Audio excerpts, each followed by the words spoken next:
Welcome back to Where Credit is Due, the show where we break down what really matters in credit, collections, and OTC.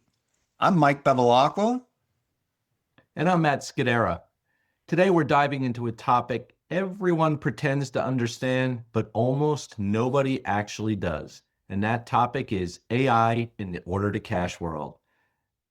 So, not the hype, not the buzzwords, but we're here to chat about real use cases that are reshaping credit and collections right now. Yeah, Matt, and we've pulled from recent presentations full of examples, risks, and practical insights. And we're going to walk through what's real, what's noise, and what's worth your budget in 2026. So let's chat a little bit about the different types of models. Let's set some groundwork out there. Let's start with where people get confused. Not all AI is the same. You've got machine learning models, you have natural language processing models, NLP, predictive scoring engines, and then generative AI tools. It's probably like that tool that your son or your daughter's using right now to write that book report that they should have had done maybe a day or so ago. Exactly, Matt. In OTC, we're dealing mostly with predictive models and, as you alluded to, NLP-driven extraction or analysis. These are designed to recognize patterns, analyze customer sentiment, and pull data out of documents and generating risks.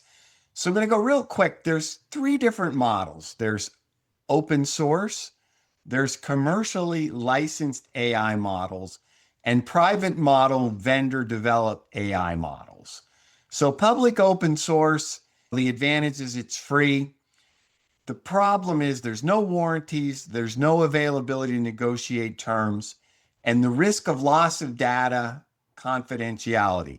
That's where you really have to be careful and make sure that you don't put something into the public domain that is confidential.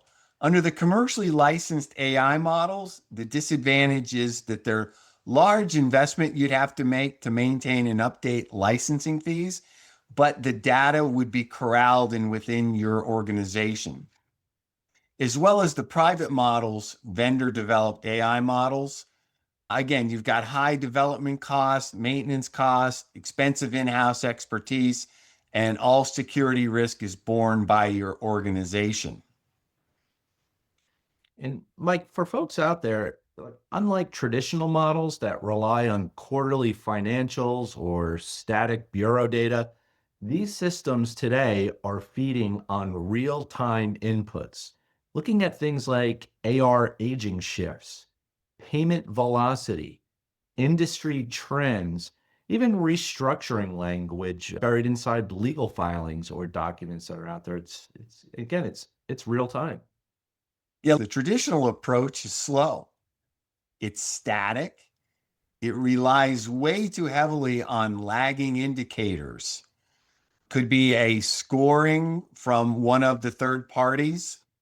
They're not going to tell you tomorrow's default risk, and a quarterly financial statement definitely won't.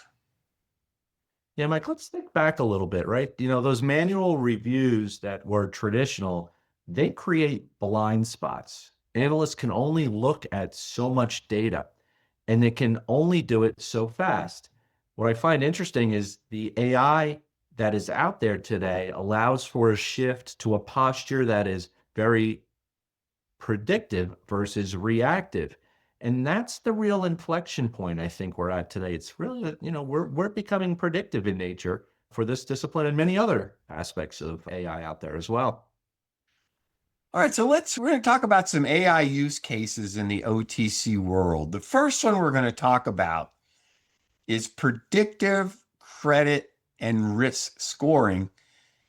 This is where you take machine learning models, you ingest your internal data like payment behavior, and then external signs like bankruptcy filings, news sentiment, and legal activity. So you're not just looking at one data set, you've got three data sets that are converging to come together to make a prediction based on a lot of different facts. Yeah, and Mike, when NLP then flags certain terms, right? Let's, as a use case, just say restructuring or going concern or payment dispute out there in customer emails or news articles or wherever it may be, that gets fed directly into your scoring instantly. It's not like it's waiting 30 days or quarterly. It's instantaneous that it goes in there. So you really do have some real-time views. Especially doing that data mining, looking for those keywords. It's very interesting. We've seen organizations detect risk 60 to 90 days sooner than with traditional methods and reduce write-offs significantly. I'm going to share an example. It's a mid-market distributor. They caught a bankruptcy 72 days early. It's a $400 million distributor. They used a predictive risk engine that integrated aging, payment velocity, and external legal filings like we just shared. What triggered the alert? There was a drop in payment velocity. The NLP scan flagged a forbearance agreement in a public filing. And then there were sudden increase requests in credit lines. So the outcome, AI flagged this customer 72 days out before the bankruptcy attorney letter arrived. And the company was able to mitigate and cut exposure by 40%, saving more than $850,000 in this one example. Like amazing, right? Using AI and the impact on one particular customer there. Let me go into another example. Let's switch gears from the risk side to let's talk about collections. And we have an organization that its collection team reduced the number of touches by 38%. And it was a Fortune 1000 manufacturer. They used AI to prioritize customers based on predicted late pay. And so what changed for them was this. Number one, collectors stopped calling accounts with strong pay signals. Number two, systems predicted which accounts were sliding for them. It's that behavioral piece we just talked about.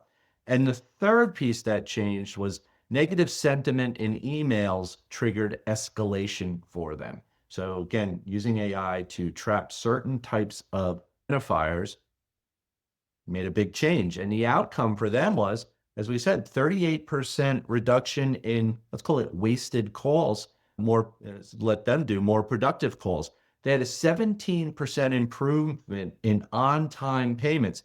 Again, rediverting the resources to a value-added point. And staff spent more time on strategic accounts for them, just as we said. So again, two use cases out there, big returns for both companies utilizing AI as the footprint. Let's kind of switch gears for a second. So rather than talk about use cases, let's talk about intelligent document extraction because, I think that's another good opportunity for folks. And it's another real world winner that's out there. So, pulling data from contracts, invoices, remit to documents, bank recs, and onboarding documents.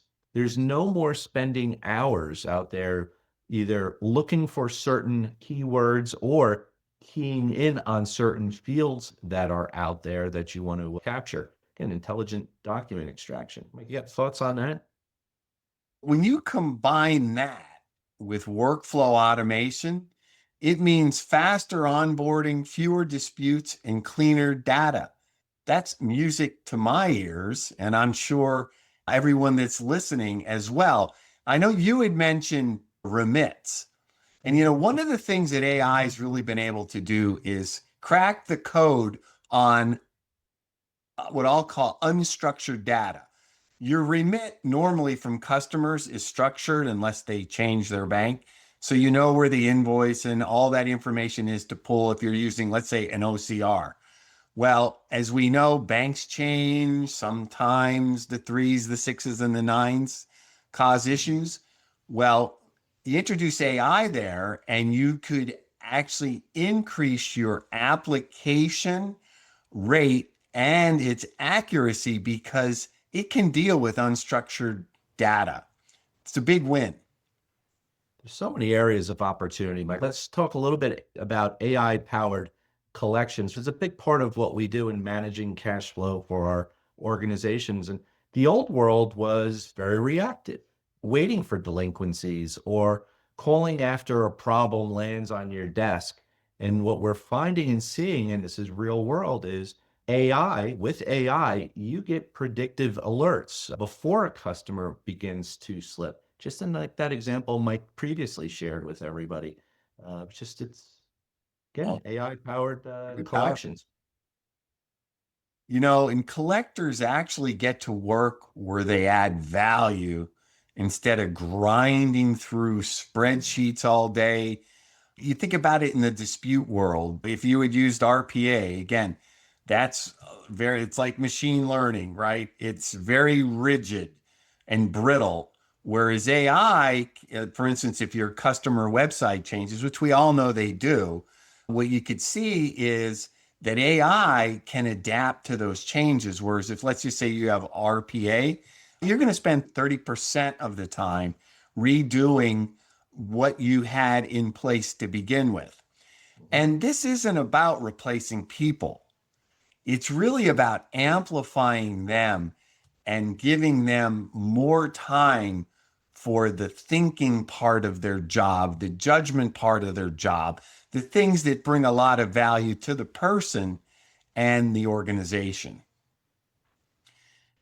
The fourth one is dynamic cash forecasting. Cash forecasting in most companies is backward, it's a backward looking chore. AI flips that around and updates forecasts continuously based on behavior, seasonality, macro signals, and risk changes. And I can tell you, when I was a practitioner, one of the biggest points that I always had some trouble with was the forecasts that were provided to me to forecast my DSO or the cash flow. Using AI, you can get them more dynamically and update quicker so that the Treasury team knows more real and accurate what that number is going to be at the end of the month or the quarter. Mike, you nailed it. I want to reemphasize what you just said. And because forecasts are dynamic, Treasury can make real decisions instead of guessing or just purely basing a decision off of a historical pattern. Again, this is about being proactive and just a great example of what's happening with AI and dynamic cash forecasting. Again, another real world example. And I don't think we can really go on without talking about due diligence with AI. Mhm. And really, this is what leaders must ask. This is so important. Before you buy anything labeled AI, you should be asking vendors real questions. And some of them are, what data was this trained on? How is my data being used? What does the model consider in real time? And what rights do I have over generated outputs? And what limitations exist? Like, so important. If a vendor can't answer those questions clearly for you, they're either hiding something or they don't understand their own product. But, they're all red flags. So again, they have to be able to answer those questions for you. It's so critical. Yeah, and risks you can't ignore, which is really the next section. AI isn't magic. There are real risks. Things like data privacy exposure we talked about a little bit earlier. You never want to put out there in the public domain things that you have under an NDA. There could be intellectual property issues if you're sharing things that are corporate secrets. Hallucinations. AI's been known to make things up, and it's real. There have been some cases out there that you make you shake your head, as well as that learning model. What was it trained on? What's the bias that's in that? And there's a fraud risk. It's skyrocketing when you think about deep fakes and spending, let's say, 5 seconds of hearing your voice and they can recreate your voice. That's something to really be thinking about. And there's one other thing, Matt. AI can change on the fly. There's this notion of human in the loop when you Mhm. think about the control parts, right? So there's in the loop, on the loop, and out of the loop. You want to talk a little bit about that, Matt?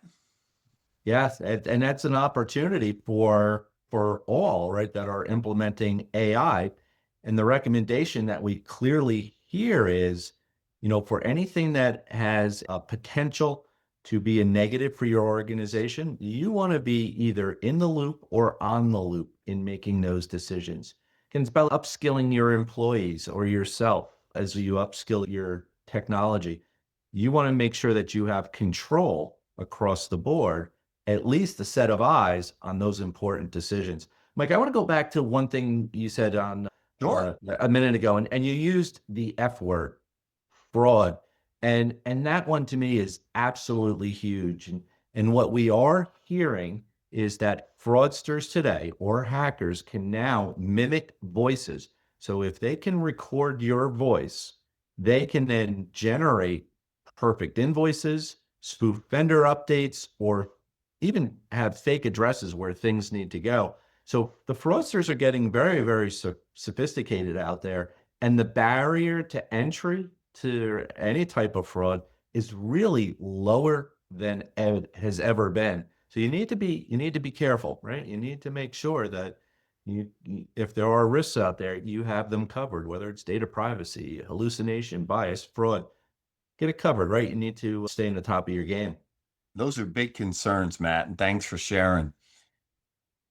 So the next section we're going to talk about briefly is what you need to implement AI successfully. Companies succeed with AI when they do three things. They clean their data, they train their people, and integrate insights into workflows. And if your team's not ready to operate differently, AI will sit on the shelf. So adoption matters more than the technology itself. And again, that's about change management in your organization and having the right mindset that AI can be an enabler. And you want to make sure that you enable your operations and don't let it sit on the shelf. It doesn't have value back to your group if you're not using it appropriately. Yeah, that could be career limiting. You want to have a career enhancing situation with AI. You certainly do. And with that, AI isn't the future. It's now, it's the present. The big question is whether you're already using it or whether you play catch up when competitors make faster, more informed decisions. I think you want to be a first adopter. Don't you agree, Matt? I do. I certainly do, right? Lead from the front so that you are leading and not somebody else is not leading you. And from our side, Mike, I think what we want to say is we'll keep bringing the real world perspective here on where credit is due. We are in the process of finalizing a two-part on-demand training class about this topic that goes deep into many of the topics we just skimmed through today. You can access that and many other relevant on-demand courses at our website, crfonline.org. But I just want to say to everybody out there, thanks for hanging with us. We appreciate it. Don't forget to subscribe and like us. Yeah, Matt, we want to make sure we continue to provide great insight to folks. And we will see you next time when we cover building risk scoring models that actually work. And I think you're going to find that some of the things we talk about are also going to include AI. And we're going to go a little bit deeper to help folks wrap their heads around how you can be implementing some of these things within your organization to be credit heroes and to get credit where credit is due. Have a great day.